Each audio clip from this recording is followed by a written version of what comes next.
Tapi kalau udah kita bicara panggung, audiens yang datang tampak sangat antusias sekali.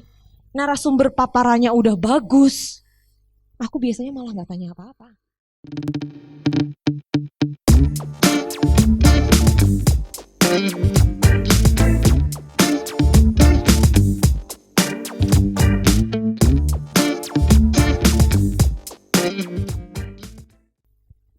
Nah, untuk memunculkan ketertarikan tersebut, saya juga pernah diminta untuk menjadi moderator dengan salah satu, anggap saja dia owner dari usaha UMKM di Pontianak. Kebetulan saya tidak menguasai materinya. Lalu ketika saya juga belum pernah ngobrol langsung sama beliaunya, tapi ketika live streaming di Instagram waktu itu, nah ini sama yang kayak Mbak Putri sebutkan tadi di awal, pas narasumbernya itu irit banget ngomongnya, cuman ya enggak, oh begini, oh begitu. Jadi dia tidak bisa menyampaikan secara detail ya. Sehingga dari situ kan saya harus berusaha untuk menunjukkan ketertarikan, tapi sedikit banget nih informasinya. Terus caranya untuk menggali lebih dalam lagi dan yang akhirnya bisa membuat diri saya tertarik dengan topik yang dimunculkan atau apa ini namanya, penjelasan yang diberikan oleh narasumber itu gimana Mbak? Ini irit banget nih narasumbernya nih. Aku mau tanya dulu. Temanya apa waktu itu? Apa ya? Lupa. Tentang ini, cara pembuatan pot dari semen. Oke, udah spesifik banget ya. Cara pembuatan pot dari semen. Betul. Narasumbernya adalah seorang pelaku usaha UMKM yang menjual produk pot dari semen. Betul. Oke. Kalau saya jadi Mbak Yuris, ini ada tema nih ya.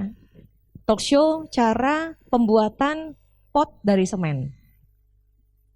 Saya akan ada banyak pertanyaan yang saya siapkan. Pertama, kenapa pot dari semen?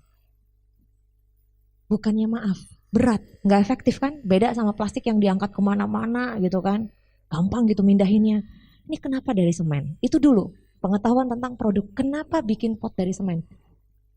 Kelebihannya apa? Oh, ini awet seumur hidup. Anda bahkan bisa wariskan ini kepada anak cucu Anda. Misalnya poinnya di situ. Sehingga pasarnya sangat luas gitu kan. Padahal sebetulnya arahnya kan temanya ke tutorial cara pembuatan. Tapi digali dulu story behind. Kenapa pot dari semen? Kenapa Anda bikin usaha ini? Bagaimana perjalanan sebelumnya? Apa tiba-tiba usaha bikin ini terus laris manis? Atau sudah jatuh bangun? Sempat rugi bikin pot dari aspal, nggak laku misalnya. Cerita itu digali sampai kemudian masuk ke poin yang pot dari semen ini penting, menarik, mungkin modalnya sedikit, dijualnya juga keuntungannya lebih banyak, kemudian pasarnya luas, dihias bisa begini-begini, itu dulu yang sehingga membuat orang, audiens pun dan Anda tertarik. Oh, baru tahu nih pot dari semen. Atau dari dulu udah ada pot dari semen. Kenapa pot dari semennya ibu ini? Apa keunggulannya? Itu digali dulu. Gali dulu sampai kemudian oke, sedemikian menarik gitu kan. Sisa waktu masih ada 15 menit dan itu yang utama. Mari kita pelajari cara membuat pot dari semen gitu. Apa yang harus disiapkan? Ada tantangannya enggak? Kalau lagi hujan, musim hujan, gimana tuh manasinnya supaya kuat? Nah, banyak yang kemudian bisa Anda gali dan terakhir tentu beri kesempatan audiens untuk bertanya. Jadi kalau saya sih ya, ini strategi saya. Kalau ada satu tema, itu saya sama kayak kita lagi ngerjain tugas akhir, skripsi, tesis atau disertasi, kita pecah tuh masing-masing untuk didefinisikan. Cara pembuatan pot dari semen. Pot itu apa? Oke, kita paham pot wadah tanduran, ya tanaman. Kenapa harus pot dari semen? Ada apa dengan pot dari semen? Sehingga kemudian kita menggiring orang untuk cari tahu cara membuat pot dari semen. Oke, salam kenal semuanya. Saya Nesa. Nah, kalau dari tadi kan kalau aku nangkep poinnya nih Mbak Putri ya, dari yang Mbak Putri jelaskan itu kan berarti kalau untuk menjadi moderator tetap poin yang pertama dipegang adalah ya tetap 5W1H. ya kan? Jadi 5W1H itu adalah jadi pegangan kita banget, entah itu jadi moderator, entah itu jadi MC dan lain sebagainya. Yang jadi masalah kalau di aku sendiri adalah tadi kalau misalnya mungkin Mbak Putri belum baca ya Mbak ya, cuman salah satu yang menurut aku menjadi moderator yang keren adalah dia punya curiosity yang tinggi, ya kan? Jadi dia punya yang namanya tingkat kekepoan yang tinggi. Kenapa? Karena memang aku orangnya kepo, Mbak. Gitu. Nah, yang jadi masalah adalah seringkali waktu aku menjadi MC atau moderator, entah itu topiknya menarik, apalagi misalkan topiknya malah aku nggak tahu sama sekali, aku nih kepo banget gitu orangnya. Nanya sampai akhirnya jadi kayak konco dewe gitu loh. Oh loh kok iso sih Mbak? Oh ya kok gimana kan? Sampai akhirnya giliran sesi tanya jawab, audiensnya sampai akhirnya udah kayak kehabisan kata-kata. Kabeh takok apa loh, wong mbok takokno kabeh. Nah, hal-hal yang kayak gitu untuk ngerem-ngerem yang seperti itu kayak gimana gitu caranya. Dan yang kedua juga kan belakangan alhamdulillah gitu. Sejak menjadi mamah muda gitu ya, akhirnya sering kayak dapat kesempatan untuk ngisi-ngisi tentang parenting gitu kan meskipun belum expert.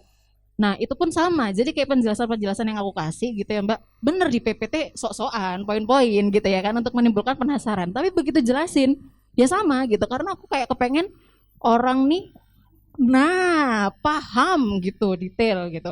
Sampai akhirnya kayak butuh waktu orang untuk nanya, apa ya yang harus ditanyain ya? Karena kok detail banget. Nah, hal-hal kayak gitu tuh loh. Karena kan sebagai moderator kita kan tugasnya untuk menjembatani antara audiens dan juga si narasumbernya. Jangan sampai kitanya yang terus-terusan kita nanya sendiri tanpa perhatian sama audiens. Kayak gitu sih Mbak. Kalau aku jadi gimana ya caranya supaya ngerem apalagi untuk hasrat-hasrat orang yang kepo kayak aku gitu sih. Thank you. Oke. Pertama aku boleh minta tolong ini difoto dulu nggak buat arsip. Karena aku mau hapus setelah ini. Langsung 5 orang fotografer datang kepada aku. Apa yang disampaikan Nesa ini menurut aku menarik sekali karena kita nanti akan bicara ya. Aku pribadi, aku paham ya 5W 1H itu penting. Terima kasih Fauzi. Tapi aku pribadi itu tipe yang suka ngasih misteri ke orang lain gitu. Aku punya kepo, tapi sama seperti yang tadi Nesa akui, itu harus terkontrol. Rasa ingin tahu itu harus terkontrol. Karena ketika moderator sudah menghabiskan semuanya, maka audiens kemudian dikhawatirkan jadi nggak bisa tanya apa-apa. Walaupun mungkin kadang-kadang gini, kadang-kadang kita kepedean ya. Sebenarnya ada yang masih bisa ditanyain, tapi saking, wih warak aku moderator iki lu wekon enak kok no sembarang ngalir. Aku nggak ada pertanyaan lagi gitu. Jadi, oh sorry, ternyata aku tadi nakal ya. Aku salah. Maafkan aku. Kita singkirkan yang jahat. Aku tuh mau gambar sebenarnya. Jadi ada lingkaran besar untuk bilang bahwa itu permukaan terluar. Jadi ibaratnya sebuah tema itu adalah kue, ya. Aku punya kebiasaan. Sesi awal 15 atau 30 menit pertama dengan narasumber itu, aku akan menyajikan tampilan kuenya dulu. Oke. Dilihat bentuknya, apakah lingkaran, apakah kotak. Toppingnya, dekorasinya, ada tulisan apa di situ? Ini sebagai analogi. Udah dilihat nih, udah. Baru kemudian mulai diiris. Ngirisnya mau gimana? Dibagi 4, dibagi 8, dibagi 16. Ini waktunya terbatas nih. Aku bagi 4 aja deh. 1/4 kue aku ambil, aku sajikan. Layer pertama, set. Oh, manis. Tapi ada hint asemnya ya. Kok terakhirnya kok gurih? Gitu. Supaya nanti orang itu kemudian, aku mau dong potongan kue yang lain, masih ada kan? Masih ada gitu. Kalau aku, strategiku selama ini seperti itu. Karena aku pengen berbagi ini kepada sebanyak-banyaknya orang. Walaupun aku harus icip. Terima kasih. Dasar moderator, nggak bisa lihat kue nganggur. 1 suap lah aku biar tahu. Ini kuenya rasanya gimana sih, tampilannya udah sekece ini. Jadi bayangkan,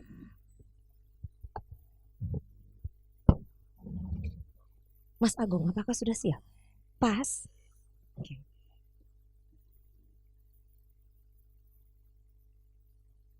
Aku nggak akan ngabisin sampai intinya inti. sampai kemudian habis tak makan sendiri, enggak.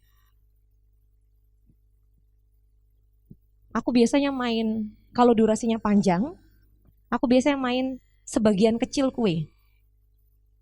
Ini akan jadi porsiku.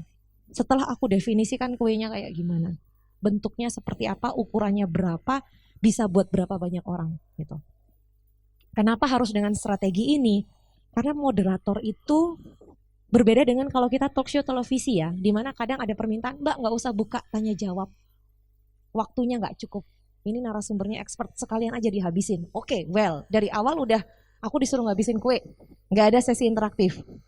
Tapi kalau udah kita bicara panggung, audiens yang datang tampak sangat antusias sekali, narasumber paparannya udah bagus, aku biasanya malah nggak tanya apa-apa. Highlight aja statement beliau yang bagus tadi pada saat paparan. Oh menarik ya, ternyata untuk beternak ayam yang dibutuhkan adalah kandang yang bersih dan ayam yang sehat jiwa raga. Karena kalau ayam stres dia nggak bisa bertelur Bapak Ibu. Nah mungkin tadi ada beberapa hal yang terpikir, gimana cara supaya bikin ayamnya nggak stres? Ada yang punya pertanyaan yang sama? Nah, bahasanya gitu dong. Ya Mbak, saya juga kok bisa ya ayam nggak stres gitu kan? Manusia aja bisa stres gitu. Boleh dijelaskan Pak Bu detailnya gimana? Sehingga Anda dalam satu hari bisa panen 3 ton telur ayam gitu kan. Bisa contoh aja. Aduh ya ampun kenapa jadi banyak ayam ya? Maaf ya. Tapi kebayang ya.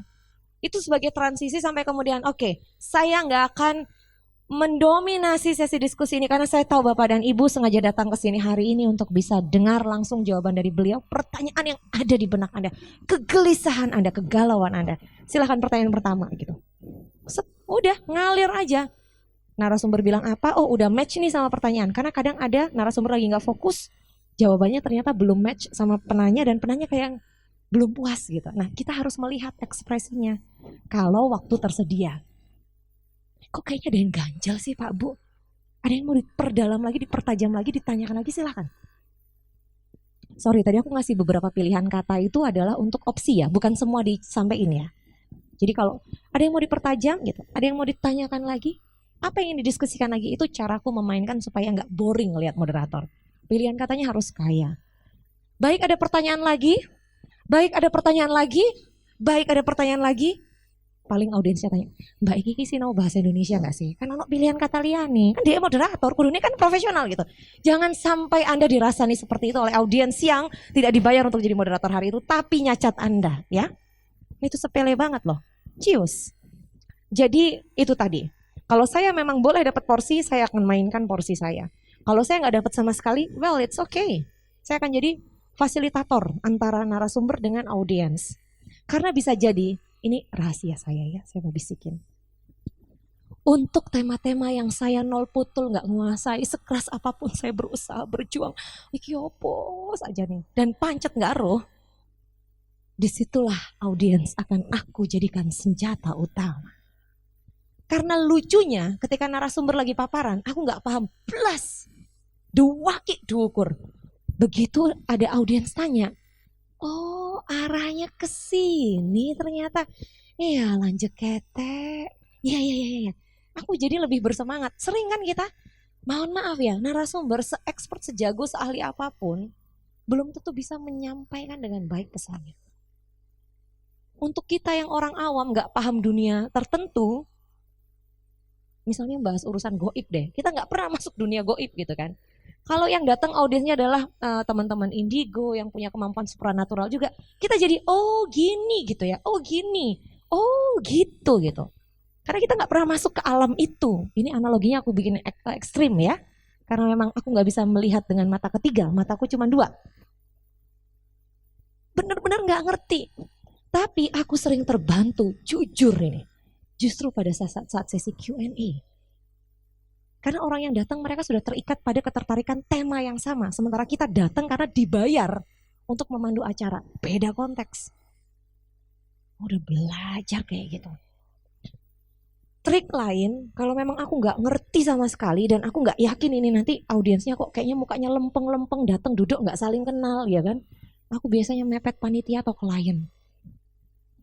Tanya enak-enakan. Sakjane iki ngomong nopo sih dengan bahasa yang elegan. Bapak, saya boleh diberi sedikit gambaran tentang kegiatan hari ini?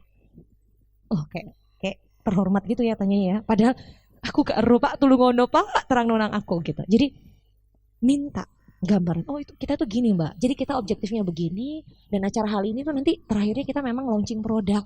Gitu. Balik lagi ke ayam. Launching produk probiotik, gitu kan.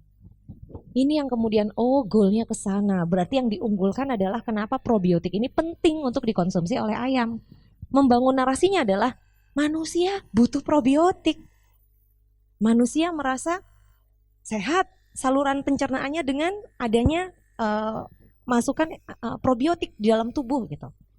Bahkan kalau perlu sebut salah satu brand yang probiotik banget. Apa tuh probiotik? Brand minuman probiotik. Set langsung muncul kan tuh kan. Tanpa harus Anda sebut gitu. Bapak Ibu makan makanan minuman probiotik sudah sering gitu. Nah ternyata ayam kita juga butuh gitu. Dan gak ada efek sampingnya Bapak dan Ibu ketimbang disuntik antibiotik. Gitu. Jadi ngasih gambaran bener bahwa ayam yang butuh, tapi nanti yang beliin produk ini kan Anda. Jadi Anda harus yakin pada produk ini. Bahasa noneku ngono. Ini penting. Anda harus kulaan hari ini, mumpung harga spesial itu nanti di akhir. Tapi pada saat talk show elegan banget Pak Bu, soft selling kita. Biarkan narasumbernya bicara, profesor, dokter hewan, bla bla bla gitu kan. Expert semua tuh. Sampai bingung dia apa mereka bikin penelitian 43.000 bakteri baik, kok cek kurang kerjaan nih gitu. Dan mereka bilang sementara kompetitor kami bahkan hanya melakukan kajian terhadap 2 bakteri saja sebagai perbandingan dan memilih 1 bakteri yang dirasa unggul. Kami melakukan penelitian selama bertahun-tahun di seluruh. Jadi mereka bilang karena penelitian itu di Amerika belum tentu kan ayam Indonesia cocok bahasanya gitu. Sehingga kami mengambil unggas poultry dari berbagai negara dengan iklim yang berbeda. Gils, Cox, keren banget, parah sumpah. Gampang iki dodolane. Maksudnya aku jadi bisa menarasikan dengan mudah gitu karena keunggulannya banyak. Jadi hal-hal semacam itu. Karena ada kalanya moderator itu enggak betul bahwa netral ya posisinya, tapi bisa jadi ujung-ujungnya kan ada tujuan. Terakhir persuasive communication, selling. Ada kalanya seperti itu.